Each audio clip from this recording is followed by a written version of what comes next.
So now I'd like to invite Richard Saffrey up onto the stage with the rest of the team. As you can see, this is our kind of pathfinder to the MCRI vision overall.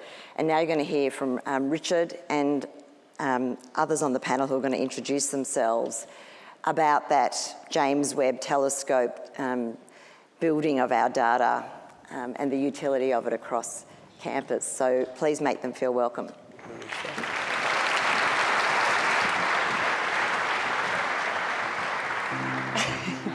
What a fantastic morning. One of over 170,000 children who could soon be part of GenV, a statewide research initiative created to give us the most complete picture yet of the health and well-being of Victorian children and parents. Through GenV, Mia's generation could become Victoria's healthiest ever. A generation that sees breakthrough treatments for mental illness, anxiety and obesity. A generation where specialists don't just find diseases, they find signs of diseases before they even occur. A generation with a health system built on prevention. Every parent and their newborn from right across Victoria will have the chance to take part in GenV. And like Mia, they too could benefit for the rest of their lives.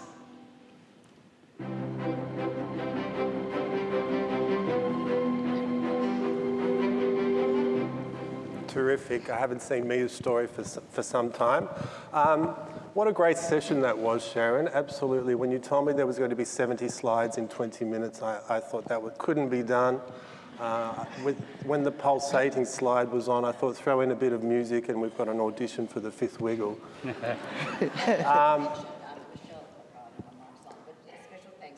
Mollard, who did that entire animation, which was just quite extraordinary.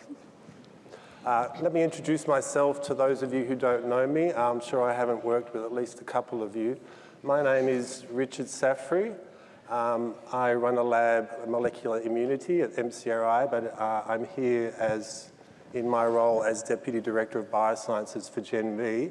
I just wanted to start with a comment. When Catherine was speaking and giving us a walk through time, it suddenly occurred to me that as of next week, I've been with the Institute for 30 years.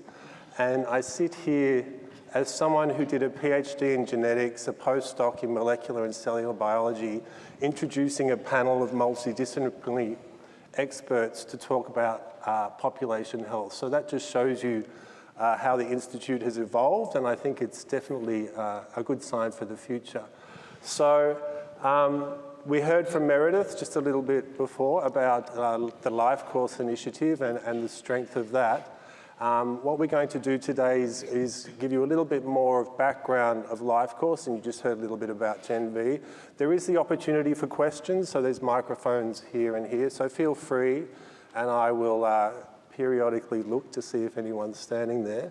But perhaps we can begin with Craig. I just wanted to ask you, I've known you for a long time, and I know that Lifecourse started as a neuron deep in your brain. I'm just curious to know why you thought the need existed 10 years ago, where it is now and where you think it's headed. Yeah, thanks, Richard. So my name's Craig Olsson, and I'm based at the Centre for Adolescent Health, and I'm co-lead on the Lifecourse platform. And I've been here 30 years too, next year, so it's time just flies by. It does. So we, a while ago, in 2013, had a question in our mind. We had a sense that there was a broad set of developmental studies out there on campus, but we didn't quite know how many and to what extent we had been invested in this area of Lifecourse epidemiology. So we undertook an audit at that time, and we had the ones we knew, which is 4 or 5. And then we added another 10 and another set, and so we ended up with what's now 23 cohort studies on campus. The oldest of those cohort studies started in 1983, the Australian Temperament Project, headed up by Frank Oberclade and Anne Sanson and Margot Pryor. So that was a really, that's our oldest study. 40 years in action is a phenomenal thing. So there is a lot of know-how, a lot of studies, and a lot of work that's gone into this space that's really, been critical to capture. And if I were to sort of take a high-level cut on Lifecourse, I'd be saying it's an umbrella platform. It recognises the enormous work that's been done in this space over 40 years and brings us together in important ways. So if I were to talk about the contributions of Lifecourse, the high-level contributions, the first would be our capacity to bring these together and celebrate these resources for what they are, to showcase them, and we have a fantastic interactive web page that if you haven't seen it, it's worth going to the Melbourne Children's website to have a look and have a deep dive. We spend a lot of time adding value to the studies through connecting people, so connecting researchers, connecting cohorts, connecting them on campus, letting them connect nationally, internationally as well. And we have 7 cross-cohort consortia now established within that network as a testament to that drive to connect.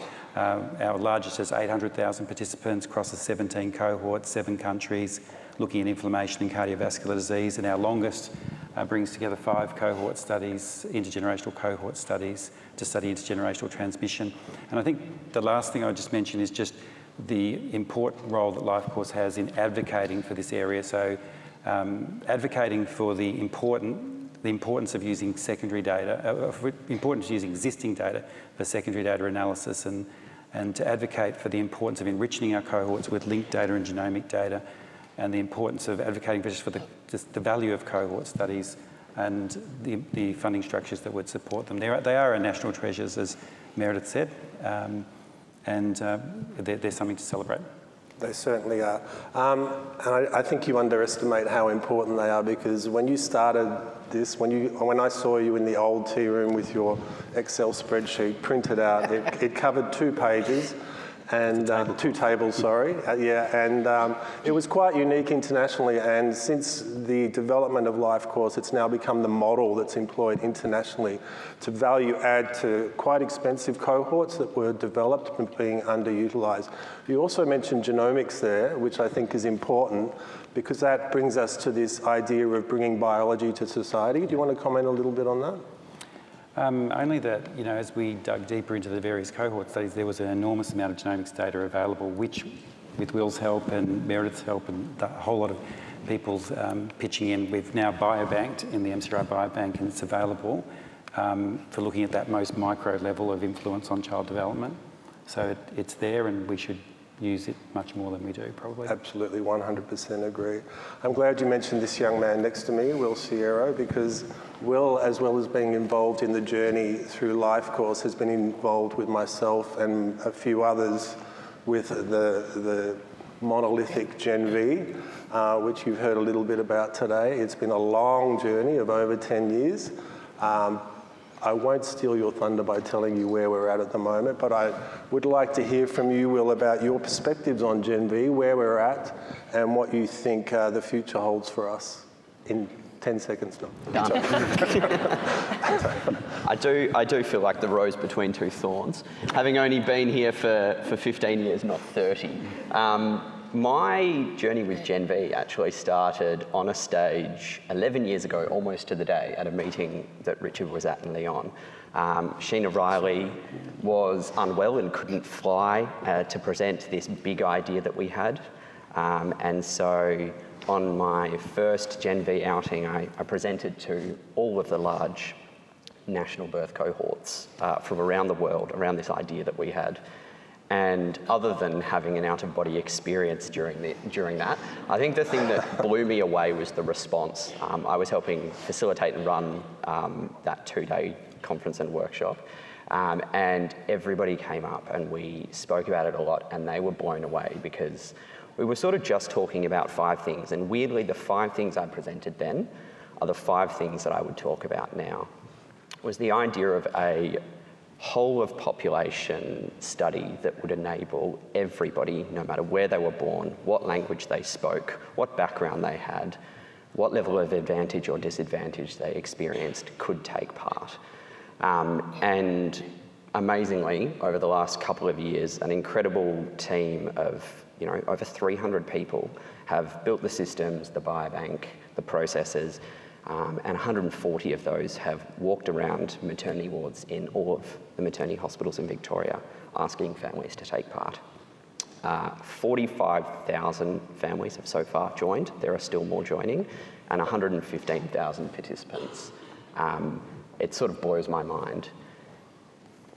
Added to that, or included in that, is those families committing and really wanting to join with us and with everyone here to make this next generation the healthiest ever.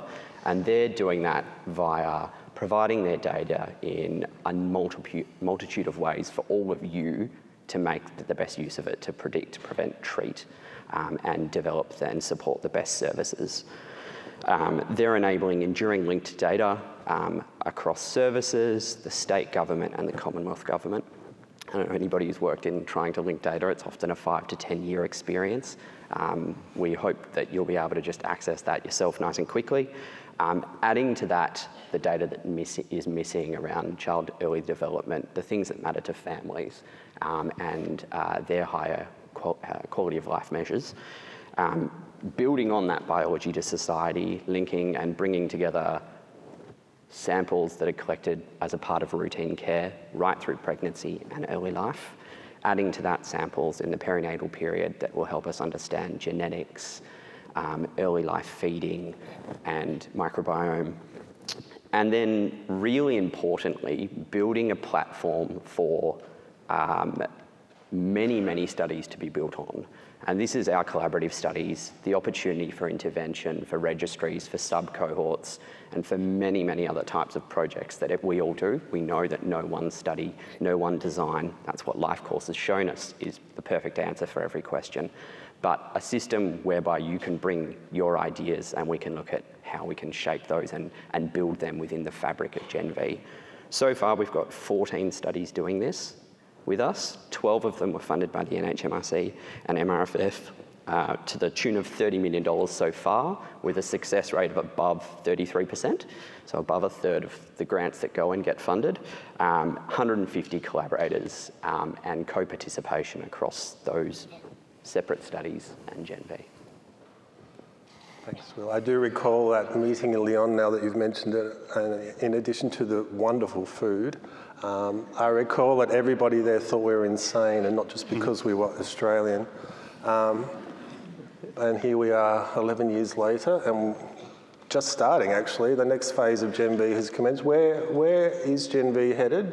And I'm thinking particularly about the school entry wave and the planning that you've started for that. Sure. So one of the things I think we all know is that administrative data and the data that we often get out there is really amazing. It gives us a lot of information, but it doesn't truly tell us how the experiences that children have get under the skin. And so the idea of the school entry wave, and we'll have multiple of these throughout our life, is to actually get in front of kids and assess them and look at how their lungs are developing, their minds are developing, their vision is developing, they're socially developing, and all of their other systems and body systems, so that we can link that biology to society and really give really key and important outcomes for the research that you guys all will hopefully do. Thanks very much. It's terrific that you mentioned the 45,000 families, which is strangely parallel to what's in Lifecourse, I noticed. That so in total, nearly 100,000 families, well over 200,000 participants. The lovely Melissa Wake couldn't be here today. She's the program manager, or the project scientific director, sorry, of GenV.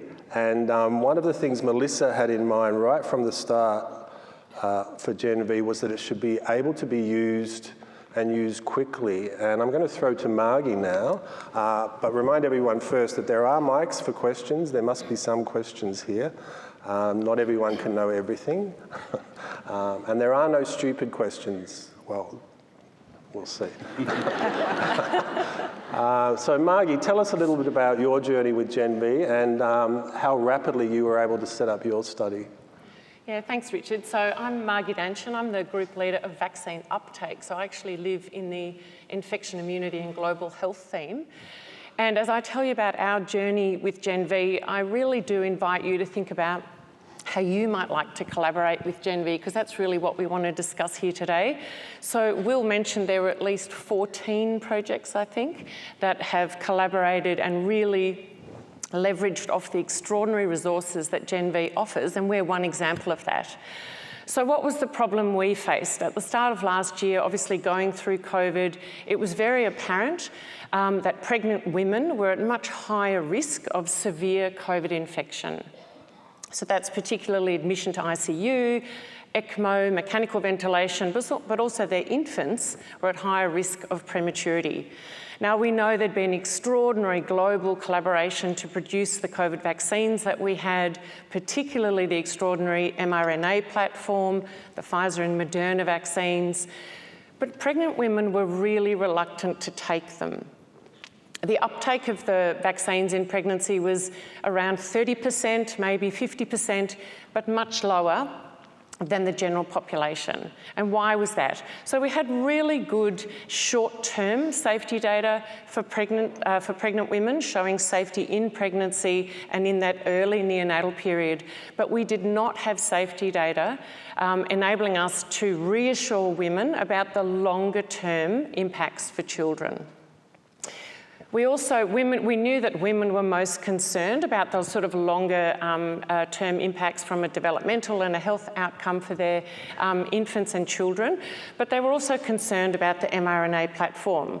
So we sort of really took a once-in-a-lifetime opportunity to leverage off the extraordinary resources that Will's talked about with GenV, and we got additional funding from the Victorian government, not from NHMRC and MRFF, and we partnered with the Centre for Health Analytics with Professor Jim Buttery, and we really came together to collaborate to answer this question.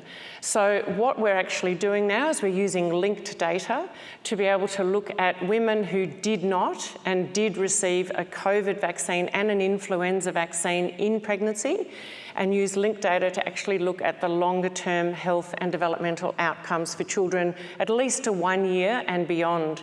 And this is really exciting data because we know that, in fact, vaccine safety data, robust safety data, is one of the most important determinants of whether people have confidence and will accept vaccines. So this is going to be critical for pregnant women, their families, for healthcare providers, government policy, and I think is just a really terrific example of how all of you can think about how could you engage with GenV, leverage these resources. This is really a world first study with a lot of international interest in how this linked data is really going to answer a very important question that would not otherwise be possible without such an extraordinary prospective cohort study of the size of GenV that we were able to access. So hopefully you're all thinking about how you can do something similar. Thanks, Margie. And you remind me of when COVID came along.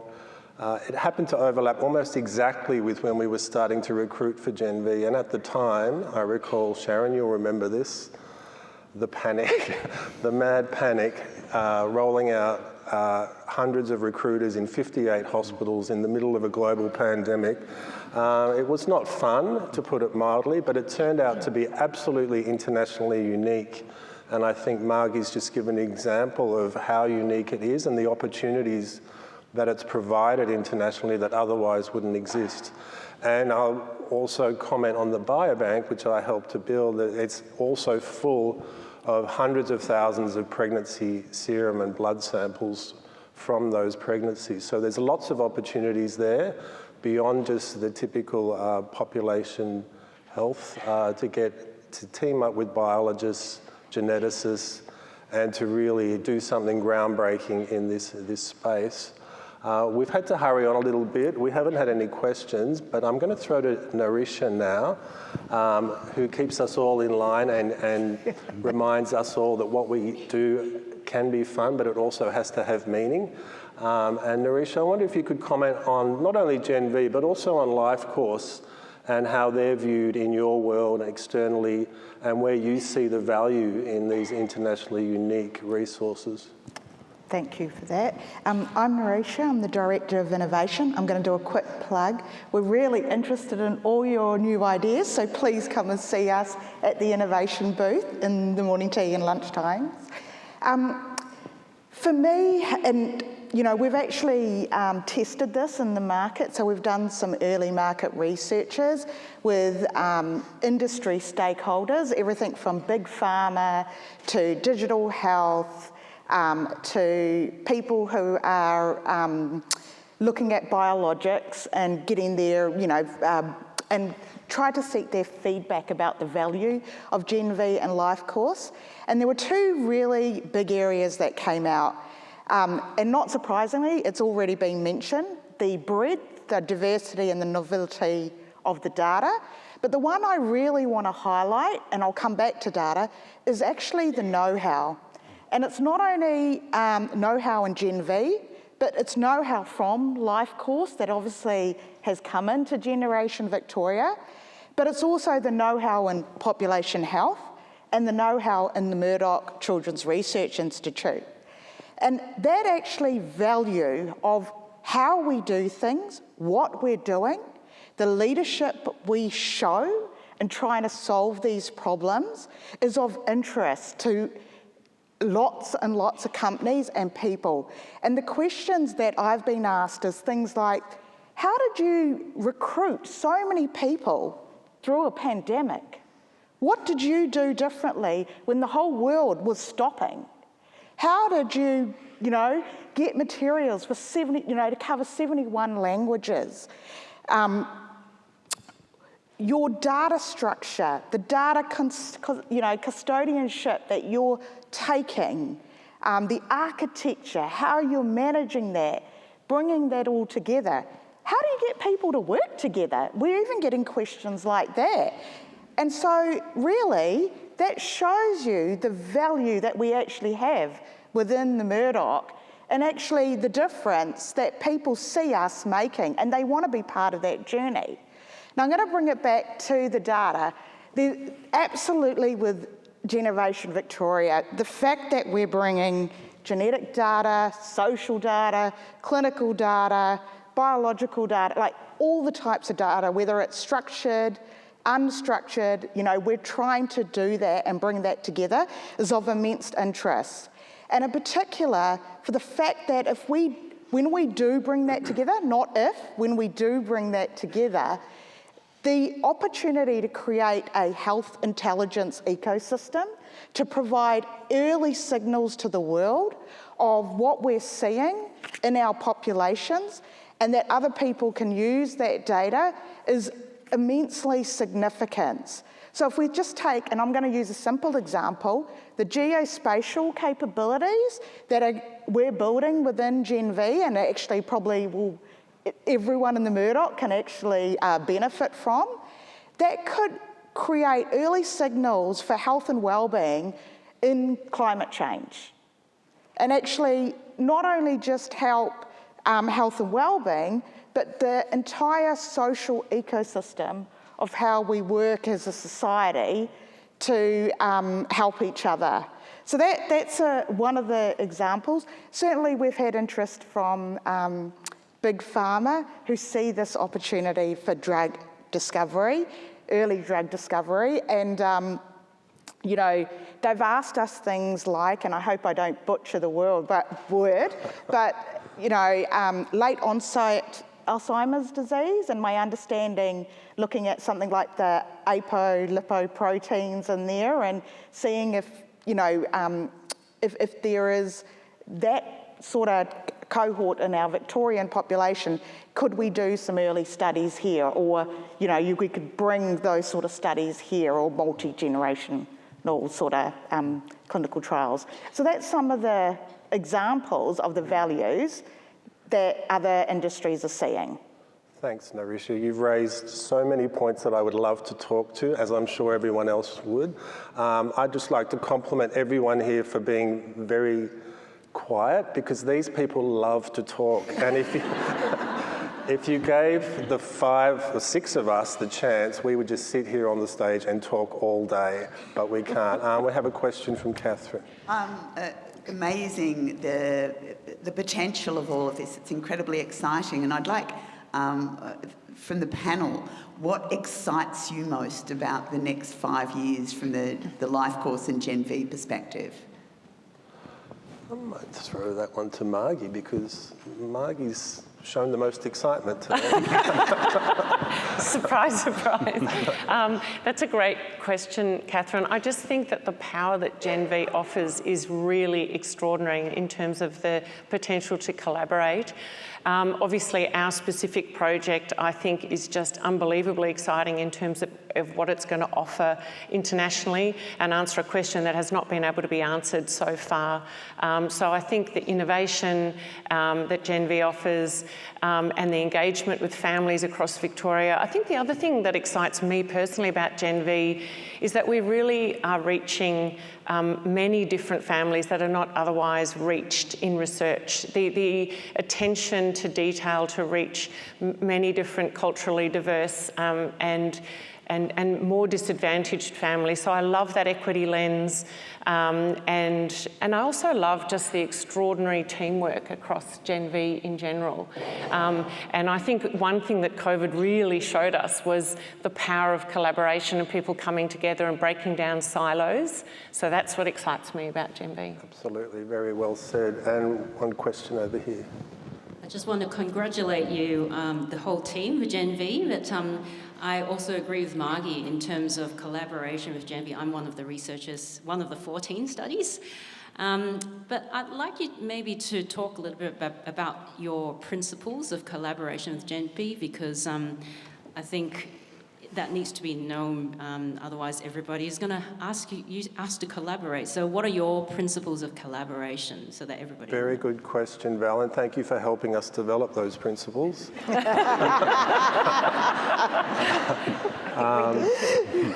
I'll hand that one to Will.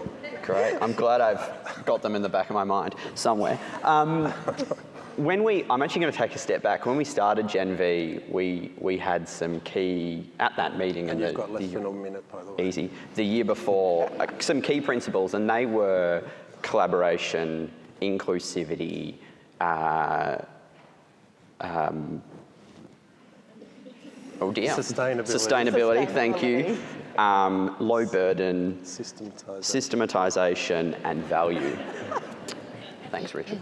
And really, the collaboration principles are really aligned to those things. So it's about inclusive. We want to make sure that it's inclusive for all of our participants and for the study and the goals that you have, that there is two-way benefit across the projects, that we leverage the expertise in a research group like yours, Val, as well as the expertise and capabilities that GenV can bring to bear, and really look at how we can work together. And that does sometimes mean not doing things exactly the same way. And I think that's, thinking of Catherine's question, the thing that really excites me.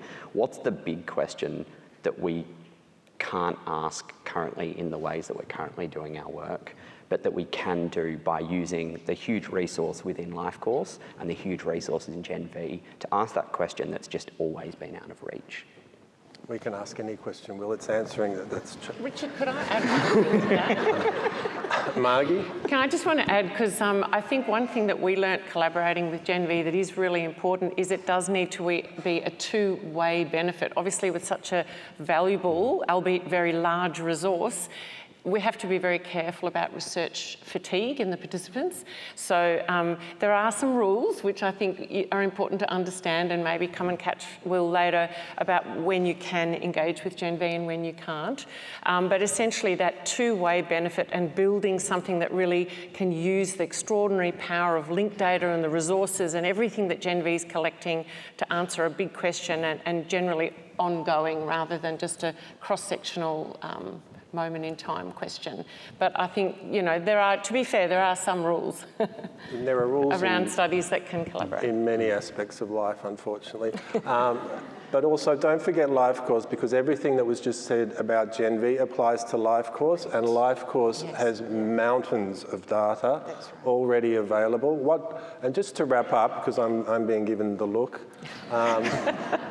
what excites me the most, and I'm going back to the fact that I did a PhD in genetics, is the potential to bring all of these population-based studies into a genetic framework. And we have world-leading genetics expertise on campus.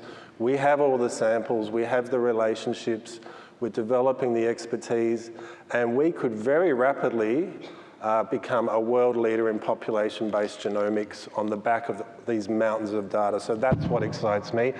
Thank you, everybody. We'll be around all day, and please come and talk to us.